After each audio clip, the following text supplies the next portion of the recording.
الحمد لله وكفى سلام على عباده الذين اصطفى أما بعد فأعوذ بالله من الشيطان الرجيم بسم الله الرحمن الرحيم الله الذي رفع السماوات بغير عمد ترونها قال الله تبارك وتعالى الله لا إله إلا هو الحي القيوم لا تأخذه سنة ولا نوم له ما في السماوات وما في الأرض من ذا الذي يشفع عنده إلا بإذنه يعلم ما بين أيديهم وما خلفهم ولا يحيطون بشيء من علمه إلا بما شاء وسع كرسيه السماوات والأرض ولا يؤوده حفظهما وهو العلي العظيم قال الله تبارك وتعالى ألم نجعل الأرض مهادا والجبال أوتادا وخلقناكم أزواجا صدق الله العظيم وصدق رسوله النبي الكريم ونحن على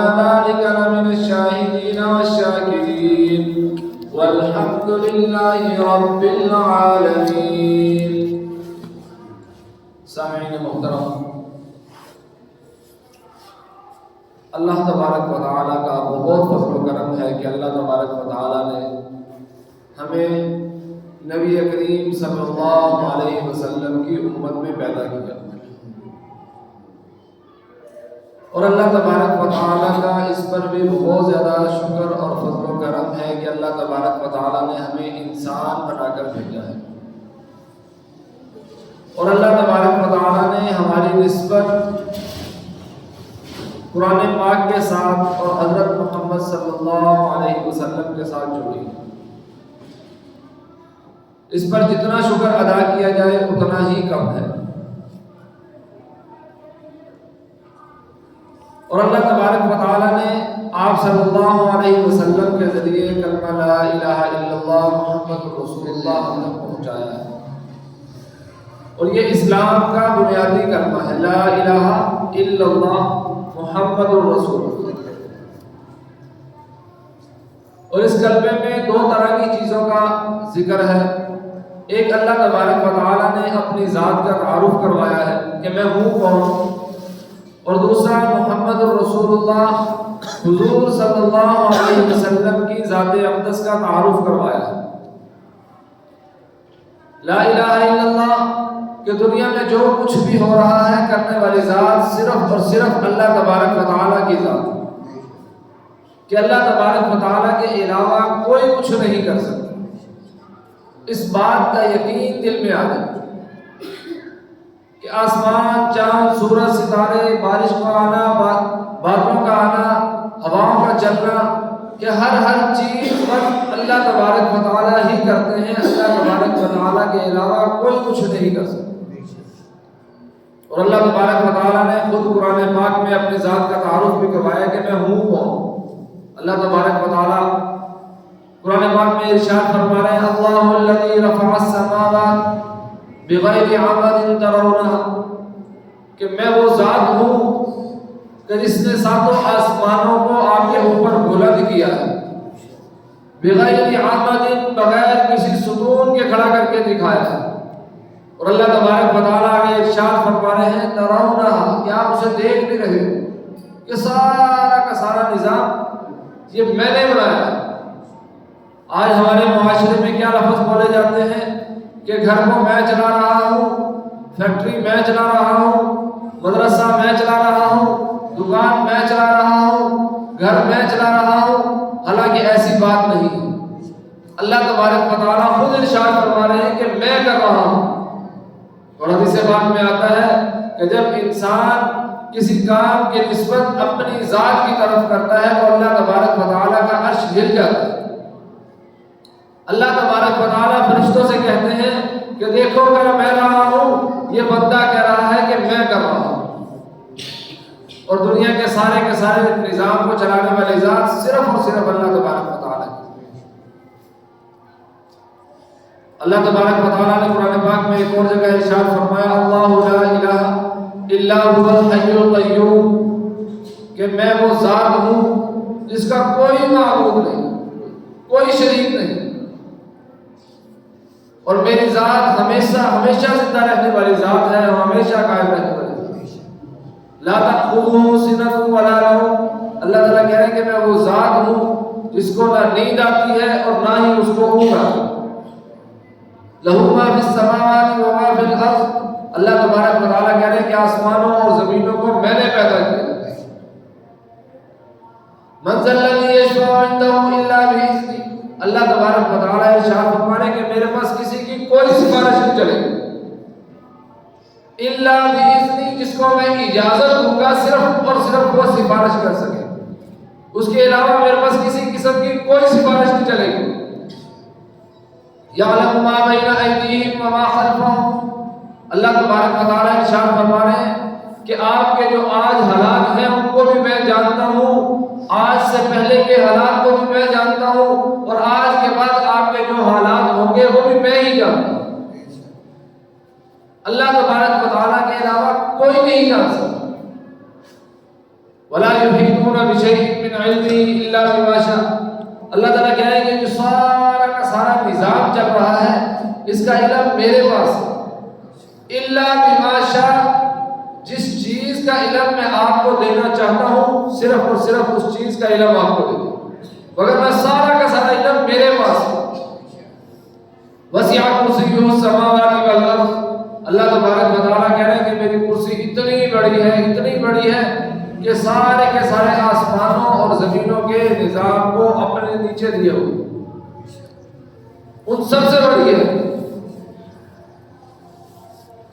وَلَا يَئُودُهُ حِفْظُهُمَا وَهُوَ الْعَلِيُّ الْعَظِيمُ، اللہ تبارک و تعالیٰ ارشاد فرما رہے ہیں کہ میری ذات اتنی بڑی ہے، اتنی اعلیٰ ذات ہے، عظمت والی ذات ہے کہ جتنا بھی نظام چل رہا ہے اس کو چلانے میں مجھے کسی قسم کی کوئی مشکل کا سامنا نہیں، مجھے مشکل نہیں ہوتی آسمانوں کو چلانے کی، سورج کو لانے میں، چاند کو لانے میں، چاند کو لے کے جانے میں کسی قسم کی کوئی مشکل نہیں۔ تو یہ کہ سب کچھ کرنے والی ذات صرف اور صرف اللہ تبارک و تعالیٰ کی ذات، اس بات کا یقین آ جائے یہ ہے لا الہ الا اللہ۔ اگر ہمارے دلوں میں اللہ تبارک و تعالیٰ کی ذات کے بارے میں کچھ بھی شکوک و شبہات ہوئے تو ہمارا کلمہ کامل نہیں۔ ہمیں ہر وقت اللہ تبارک و تعالیٰ کی ذات پر نگاہ رکھنی ہو، ہر عمل میں اللہ تبارک و تعالیٰ کی ذات پر توجہ ہو۔ کوئی تکلیف پہنچی ہے تو اللہ تبارک و تعالیٰ کی طرف سے ہی پہنچی، کوئی پریشانی پہنچی ہے تو اللہ تبارک و تعالیٰ کی طرف سے ہی آئی ہے، تو خوشی آئی ہے تو وہ بھی اللہ تبارک و تعالیٰ کی طرف سے ہی آئی۔ اور اللہ تبارک و تعالیٰ ایک اور جگہ ارشاد فرما رہے ہیں افرأیت من اتخذ الہہ ہوا، کہ بعض لوگ تم میں سے ایسے ہیں کہ جنہوں نے اپنی خواہشات کو اپنا الہ بنا لیا، اپنی خواہش کو اپنا الہ بنایا، اپنا رب بنا لیا۔ ان کو اس بات کا اندازہ نہیں ہے کہ ہمارا خدا، ہمارا کرنا دھرنا صرف اور صرف اللہ تبارک و تعالیٰ کی ذات ہے۔ وہ چیزوں کو خدا مان رہے ہیں، حالانکہ ایسا نہیں، سب کچھ کرنے والی ذات صرف اور صرف اللہ تبارک و تعالیٰ کی ذات، سارے کے سارے نظام کو چلانے والی ذات صرف اور صرف اللہ تبارک و تعالیٰ کی ذات۔ حال کے آنے پر جہاں ہماری پہلی نگاہ جا رہی ہے وہ اس وقت کا ہم الہ بنا لیتے ہیں، کہ اگر بیماری آئی تو ہم نے ڈاکٹر کی طرف رجوع کیا تو وہ اس وقت کا ہمارا الہ بن گیا، وہ اس وقت ہم نے ان کو خدا مان لیا۔ پریشانی آنے پر ہم نے جس طرف متوجہ پہلی طرف ہوئے، پہلی توجہ جس طرف گئی وہ اس وقت کا ہم نے الہ بنا لیا۔ تو اس لیے ہم اپنی توجہ صرف اور صرف حال کے آنے پر اللہ تبارک و تعالیٰ کی ذات کی طرف رکھیں کہ اس حال کو اللہ تبارک و تعالیٰ ہی حل کرے۔ یہ ہے لا الہ الا اللہ۔ اور اللہ تبارک و تعالیٰ قرآن پاک میں ایک اور جگہ ارشاد فرما رہے ہیں الم نجعل الارض مہادا، کہ اتنی بڑی زمین کو کس نے بچھایا ہے، والجبال اوتادا، یہ پہاڑوں کو میخوں کی طرح کس نے گاڑا ہے، وخلقناکم ازواجا، تمہیں جوڑے جوڑے کس نے پیدا کیا ہے، وجعلنا نومکم سباتا، تمہارے لیے رات میٹھی نیند کس نے بنائی ہے۔ تو یہ اللہ تبارک و تعالیٰ ساری کی ساری چیزوں کی نسبت اپنی ذات کی طرف کر رہا ہے۔ تو ہمارا بھی دھیان ہر وقت اللہ تبارک و تعالیٰ کی ذات کی طرف، یہ سب کچھ کرنے والی ذات صرف اور صرف اللہ تبارک و تعالیٰ کی ذات، یہ ہے لا الہ الا اللہ۔ اور محمد رسول اللہ حضور صلی اللہ علیہ وسلم کے طریقوں پر چل کر دونوں جہانوں کی کامیابی کا یقین، اور حضور صلی اللہ علیہ وسلم کے طریقوں سے ہٹ کر دونوں جہانوں کی ناکامی کا یقین ہمارے دلوں میں آئے کہ اللہ تبارک و تعالیٰ نے دنیا اور آخرت کی ساری خیریں حضور صلی اللہ علیہ وسلم کے سنت طریقوں پر چلنے میں رکھی۔ یہ ہے محمد رسول اللہ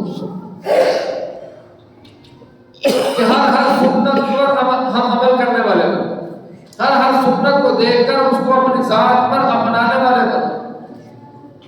اور اللہ تبارک و تعالیٰ نے قرآن پاک میں بھی ارشاد فرمایا ہے اطیعوا اللہ و اطیعوا الرسول۔ اللہ تبارک و تعالیٰ ارشاد فرما رہے ہیں کہ میری بھی اطاعت کرو اور محمد صلی اللہ علیہ وسلم کی بھی اطاعت کرو۔ ایک اور جگہ اللہ تبارک و تعالیٰ نے قرآن پاک میں ارشاد فرمایا قل ان کنتم تحبون اللہ فاتبعونی یحببکم اللہ ویغفر لکم ذنوبکم واللہ غفور رحیم۔ اللہ تبارک و تعالیٰ ارشاد فرما رہے ہیں کہ اے میری امت سے کہہ دیجئے کہ اگر وہ مجھ سے محبت کرتے ہیں تو ان کو چاہیے کہ وہ آپ صلی اللہ علیہ وسلم کی اتباع کریں۔ پھر آگے انعامات کیا دے رہے ہیں اللہ تبارک و تعالیٰ، ارشاد فرما رہے ہیں کہ پھر میں ان سے محبت کرنے لگوں وَيَغْفِرْ لَكُمْ ذُنُوبَكُمْ، اور آگے اللہ تبارک و تعالیٰ ارشاد فرما رہے ہیں کہ میں سارے کے سارے گناہوں کو معاف کروں، وَاللَّهُ غَفُورٌ رَحِيمٌ، بے شک اللہ تبارک و تعالیٰ بہت زیادہ معاف کرنے والے اور بہت زیادہ رحم کرنے والے۔ تو اس لیے ہمیں بھی ہر عمل میں آپ صلی اللہ علیہ وسلم کی سنتوں کو اپنانا چاہیے، اللہ کے نبی کی زندگی کو ہم اپنی زندگی میں رواج دیں۔ آج ہم اپنی خوشی غمی میں رسومات کو اپناتے ہیں اور کیا کہتے ہیں کہ ہمارے ہاں یہ رواج ہے، کیوں نہ ہم اللہ کے نبی کی زندگی کو رواج دیں، اللہ کے نبی کی زندگی کو اپنی زندگی میں اپنانے کی کوشش کریں۔ حدیث پاک میں آتا ہے آپ صلی اللہ علیہ وسلم کا ارشاد گرامی ہے کہ جس نے میری سنت کو پورا کیا ہوگا کہ اس نے مجھ سے محبت کی، اور جس نے مجھ سے محبت کی وہ جنت میں میرے ساتھ ہو۔ اگر تو ہم بھی اللہ کے نبی سے محبت کا اظہار کرنا چاہتے ہیں تو ہمیں آپ صلی اللہ علیہ وسلم کی ذات اقدس کی اتباع کرنی ہوگی۔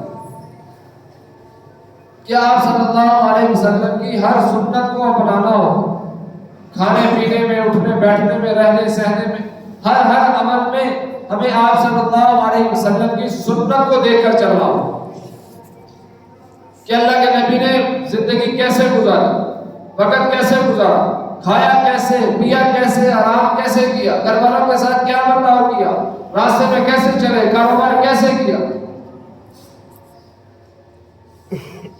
تو اگر ہم ان چیزوں کو اپنائیں گے تو اللہ تبارک و تعالیٰ دنیا کی بھی ساری خیریں نصیب فرمائیں گے اور آخرت کی بھی ساری خیریں نصیب۔ اور صحابہ کرام رضوان اللہ تعالیٰ علیہ اجمعین نے یہ کر کے دکھلا دی۔ صحابہ کرام رضوان اللہ تعالیٰ علیہ اجمعین کو محبت بھی تھی اور اتباع بھی تھی۔ ایک صحابی کے بارے میں آتا ہے اپنے باغ میں کام کاج میں مصروف تھے، تو وہاں ان کا بیٹا بھاگتا ہوا گیا اور اطلاع دی کہ اے ابا جان مدینہ میں اللہ کے نبی کا انتقال ہو گیا۔ تو اسی جگہ صحابی نے کھڑے ہاتھ اٹھائے اور کہا کہ اے اللہ، میں جن آنکھوں سے تیرے نبی کو دیکھا کرتا تھا میرا دل گوارا نہیں کرتا کہ میں ان آنکھوں سے کسی اور کو دیکھوں، تو مجھ سے یہ آنکھیں لے لے۔ تو اللہ تبارک و تعالیٰ نے وہی دعا قبول کی اور ان سے وہ آنکھیں لے لی، نبی نہ کر کے۔ انہوں نے اتنا بڑا عمل کیوں کیا؟ اللہ کے نبی کی محبت۔ اما عائشہ صدیقہ رضی اللہ تعالیٰ عنہ کے پاس ایک عورت آئی اور کہا کہ مجھے آپ صلی اللہ علیہ وسلم کی قبر اطہر کی زیارت کروا دیں۔ تو اما عائشہ صدیقہ رضی اللہ تعالیٰ عنہ نے حجرہ مبارک سے کھڑکی کھولی اور جب قبر کی زیارت کی اس عورت نے تو اتنا روئی کہ وہیں ان کا انتقال ہوا۔ یہ کیا تھی؟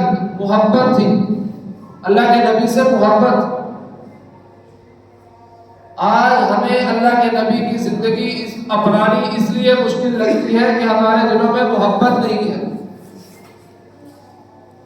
اللہ کے نبی کی کوئی سنت کو اپنانے کو کہا جاتا ہے تو کہتے ہیں کہ لوگ کیا کہیں گے، دنیا دار کیا کہیں گے، مشکل لگتی ہے اپنا۔ صحابہ کرام رضوان اللہ تعالیٰ علیہ اجمعین نے بھی اللہ کے نبی کے سنت طریقے کے مطابق زندگی گزار کر ان کی بات مان کر زندگی گزاری اور امت کو بتلا دیا کہ اس طریقے سے مان کر زندگی گزاری جاتی ہے۔ حضرت عبداللہ بن مسعود رضی اللہ تعالیٰ عنہ کے بارے میں آتا ہے، ایک مرتبہ مسجد میں تشریف لا رہے ہیں تو آپ صلی اللہ علیہ وسلم مسجد میں اونچی جگہ کھڑے ہو کر نماز فرما رہے ہیں تو آپ صلی اللہ علیہ وسلم نے ایک دن کھڑے صحابہ سے کہا کہ بیٹھ جاؤ، تو حضرت عبداللہ بن مسعود رضی اللہ تعالیٰ عنہ کا ایک پاؤں مسجد کے اندر تھا، ایک باہر، وہیں بیٹھ گئے۔ آپ صلی اللہ علیہ وسلم اونچی جگہ کھڑے تھے، کہا ہے عبداللہ آپ راستے میں بیٹھ گئے، کہا اللہ کے نبی میرے کان میں آواز پڑی کہ بیٹھ جاؤ، میرے دل نے گوارا نہیں کیا کہ ایک قدم بھی آگے چلو۔ ایسی بات مانی صحابہ اکرام رضوان اللہ تعالیٰ علیہ۔ اسی وجہ سے اللہ تبارک و تعالیٰ نے رضی اللہ عنہ و رضوا عنہ دنیا میں ان کو ہوتے ہوئے کہہ دیا۔ آج اگر ہم بھی اپنی زندگی کو آپ صلی اللہ علیہ وسلم کی زندگی کے مطابق بنائیں گے تو اللہ تبارک و تعالیٰ بھی وہی ہے، دنیا بھی وہی ہے، انسان بھی وہی ہے۔ جو فیصلے صحابہ اکرام رضوان اللہ تعالیٰ علیہ اجمعین کے لیے ہوئے تھے ہمارے لیے بھی ہوں گے۔ جو رحمتیں اور برکتیں اللہ تبارک و تعالیٰ نے ان کے لیے اتاری تھی ہمارے لیے بھی اترے گی۔ جو فرشتے ان کی مدد کو اترتے تھے ہمارے لیے بھی اترے گی۔ تو اس لیے ہم اپنی زندگی میں سنت کو رواج دیں۔ اگر ہماری زندگی میں سنتوں میں کچھ کمی ہے تو پھر لا الہ الا اللہ محمد رسول اللہ پہ عمل نہیں ہوگا۔ اس لیے ہم اس کلمے کا حق ادا کرتے ہوئے اللہ تبارک و تعالیٰ کی ذات پر کامل یقین رکھیں اور آپ صلی اللہ علیہ وسلم کی سنتوں کو کامل طریقے سے اپنانے کی کوشش کریں۔ ہمارے ذہنوں میں ایک تصور ہوتا ہے کہ صحابہ اکرام رضوان اللہ تعالیٰ علیہ اجمعین بڑے لوگ تھے، اس دور میں سنتوں پر عمل کرنا کچھ مشکل ہے۔ ایسی بات نہیں ہے۔ صحابہ اکرام رضوان اللہ تعالیٰ علیہ اجمعین کے دور میں زیادہ مشکلات تھیں ہمارے دور کے بنسبت، سہولیات بہت کم تھی۔ اس دور میں بہت زیادہ سہولیات، سنتوں کو اپنانا بہت آسان ہے۔ تو اس لیے ہم آپ صلی اللہ علیہ وسلم کی ہر سنت پر عمل کرنے والے ہیں اور اللہ تبارک و تعالیٰ کا جو بہت ہی قیمتی حکم ہماری طرف متوجہ ہے اس کو اپنانے والے ہیں۔ اللہ تبارک و تعالیٰ نے قرآن پاک میں 700 سے زائد مرتبہ نماز کا ذکر کیا کہ میری امت کہیں چھوڑ کر نہ آ جائے نماز۔ بار بار کہا جا رہا ہے نماز کو اپناؤ، نماز کو اپناؤ، نماز کو پڑھو، بار بار ذکر کیا ہے۔ اور اللہ تبارک و تعالیٰ نے 18ویں سپارے کے شروع میں کامیاب ایمان والوں کی صفات کا ذکر کرتے ہوئے بھی یہ صفت ذکر کی کہ کامیاب لوگ وہ ہیں جو نمازوں کی حفاظت کیا کرتے ہیں، الذین هم علی صلواتہم یحافظون، کہ اپنی نمازوں کی حفاظت کرتے ہیں، 5 وقت کی نماز کا اہتمام کرتے ہیں۔ اور کیسے پڑھتے ہیں؟ الذین هم فی صلاتہم خاشعون، خشوع و خضوع کے ساتھ نماز پڑھنے والے۔ تو اس لیے ہم بھی 5 وقت کی نماز کا اہتمام کرنے والے ہیں۔ آج ہم دنیا میں جو دوڑ لگا رہے ہیں رزق کمانے کے لیے، اللہ تبارک و تعالیٰ نے رزق کو نماز کے ساتھ جوڑا ہے اور لوگوں کو بھلائی لانے کے ساتھ جوڑا ہے۔ بھلائی پر لاؤ، لوگوں کا تعلق اللہ تبارک و تعالیٰ کی ذات کے ساتھ جوڑو۔ میں اللہ کے راستے میں چل رہا ہوں تو وہاں ایک عرب ساتھی یہ فرما رہے تھے کہ اللہ تبارک و تعالیٰ نے صرف 1% رزق جو ہے یہ دنیاوی محنت میں رکھا ہے، 1%، اور 99% رزق کے دروازے اللہ تبارک و تعالیٰ نے 100% دین پر چلنے کے ساتھ رکھے۔ اگر ہم 100% دین پر چلیں گے تو اللہ تبارک و تعالیٰ ہمیں ایسی جگہ سے رزق دیں گے کہ ہماری سوچ بھی نہیں ہوگی، بہتر گمان بھی نہیں ہوگا کہ کہاں سے آ رہا ہے۔ تو اس لیے ہم اپنی زندگی میں سنتوں کو رواج میں 100% دین پر عمل کرنے کی کوشش کریں اور اللہ کے راستے میں جتنا وقت ممکن ہو سکے ضرور لگا۔ میں 1 سال کے لیے اللہ تبارک و تعالیٰ نے نکلنے کا موقع دیا، 2 دن باقی ہے، تو ہم معاشرے میں نکل کر اس بات کا احساس ہوا کہ معاشرہ کس قدر دین سے دور ہے۔ ہمارا سندھ جانا ہوا ایک جگہ، تو وہاں یہ صورتحال تھی کہ لوگ اتنے دین سے دور ہیں کہ مسجد میں آنے کا ان کو تصور ہی نہیں۔ کہتے جی 1 مہینے بعد ایک آدمی آتا ہے اور اذان کہہ کر چلا جاتا ہے سب مسلمان، کلمہ طیبہ کسی کو بھی نہیں آتا، نماز دور کی بات ہے، اسلام ہے کیا ان کو اس چیز کا بھی نہیں پتا۔ کیا ذہن میں ہے کہ 1 مہینے بعد حافظ جی آئیں گے وہ اذان کہہ کر چلے جائیں، یہ صورتحال ہے وہاں کے علاقہ اور مختلف علاقوں میں جانا ہو، دین سے بہت دور ہے لوگ۔ اگر ہم یہ تصور کر کے بیٹھے ہیں کہ میں نماز پڑھ رہا ہوں، میں تسبیحات کر رہا ہوں، میں قرآن پاک کی تلاوت کر رہا ہوں، تو یہ ہماری سوچ بالکل غلط ہے۔ اگر میں گھر میں رہ رہا ہوں اور میرا بھائی تڑپ رہا ہوں تو اگر مجھے میٹھی نیند آ رہی ہے نا تو میں اس گھر کا فرد نہیں ہوں۔ آج مسلمان کس کرب سے گزر رہے ہیں، یہ اس کی وجہ ہی یہ ہے کہ ہم صرف محدود ہو گئے۔ میں اپنا گھر بنا لوں، اپنا گھر بچا لوں، ہمیں بقیہ مسلمانوں کی فکر ہی نہیں۔ اور اللہ تبارک و تعالیٰ نے تو قرآن پاک میں دوسرے مسلمانوں کی فکر کرنے کا ذکر کیا۔ وَإِنْ طَائِفَتَانِ مِنَ الْمُؤْمِنِينَ اقْتَتَلُوا، مکمل آیات میں اللہ تبارک و تعالیٰ نے اپنے مسلمان بھائیوں کے ساتھ اچھا برتاؤ کرنے کا حکم دیا، ان کو جہنم کی آگ سے بچانے کا حکم دیا۔ آج ہم یہ تصور کر کے کہ میں نماز پڑھ رہا ہوں، میں رزق حلال کما رہا ہوں، میں محنت کر رہا ہوں، یہاں یہ باتیں سوچ کر ہم محدود ہو کر رہ گئے۔ مسلمان نے تو بہت محنت کرنی تھی، صحابہ کرام رضوان اللہ تعالیٰ علیہم اجمعین کی زندگیاں ہمارے سامنے ہیں۔ خطبہ حجۃ الوداع میں 1,24,000 صحابہ کرام رضوان اللہ تعالیٰ علیہم اجمعین موجود تھے، جو آپ صلی اللہ علیہ وسلم نے زندگی کے آخری خطبہ دیا، اور ممکن ہے کہ کچھ آ نہ سکے ہوں اس حد پر۔ اور اگر 1,24,000 صحابہ کرام رضوان اللہ تعالیٰ علیہم اجمعین مان لیے جائے کہ ٹوٹل اتنے ہی تھے، تو 1,14,000 صحابہ کرام رضوان اللہ تعالیٰ علیہم اجمعین قبر مکہ اور مدینہ میں نہیں، کہاں گئے؟ انہوں نے اپنا گھر بار چھوڑا، کاروبار چھوڑا، بیوی بچے چھوڑے، ہر چیز چھوڑی، کس کے لیے؟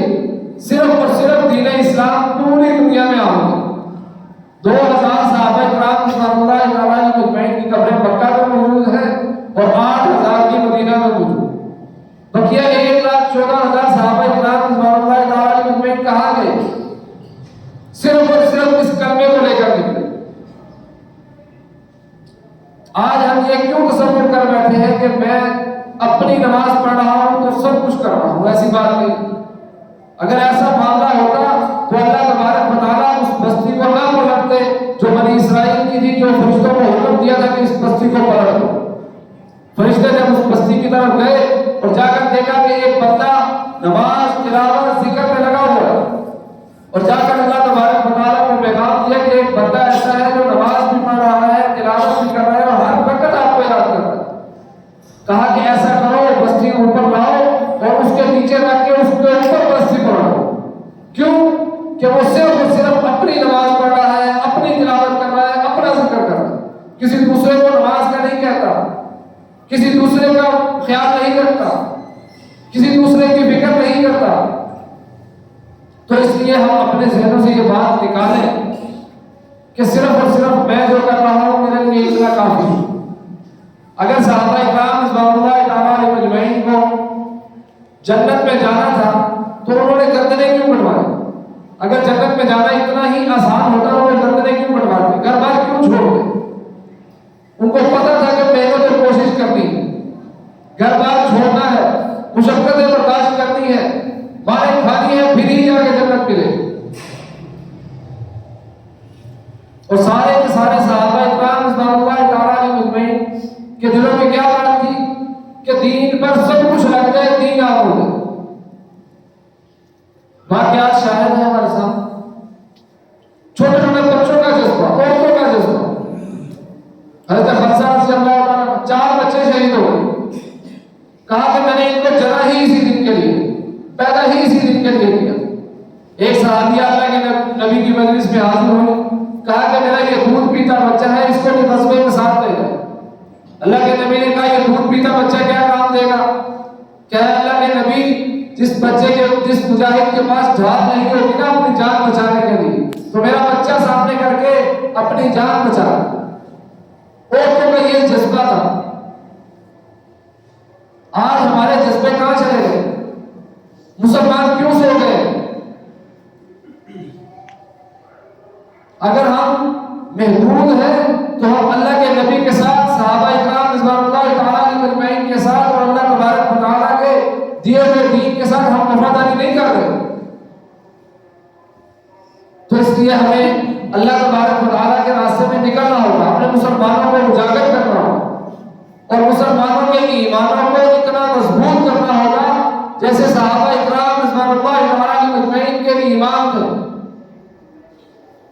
18-20 سال کے بچے پاؤں اونچے کھڑے کر کے کہہ رہے ہیں کہ اللہ کے نبی ہمیں بھی غزوے میں بھیجو، ہم بھی تجارت کھڑے ہو گئے۔ حضرت حنظلہ رضی اللہ تعالیٰ ایک رات گھر گزاری ہے، نوجوان ہے بالکل، آواز کان میں پڑی کہ اللہ کے راستے میں نکل رہے۔ یہ نہیں کہا کہ میں گھر سے مشورہ کرتا ہوں، بیوی سے پوچھتا ہوں، بالکل نہیں گئے، اسی جگہ سے فوراً اللہ کے راستے میں نکل۔ پھر اللہ تبارک و تعالیٰ نے امت کو کیا دکھلایا کہ فرشتوں نے ان کو غسل دی۔ تو اس لیے ہم بھی اللہ تبارک و تعالیٰ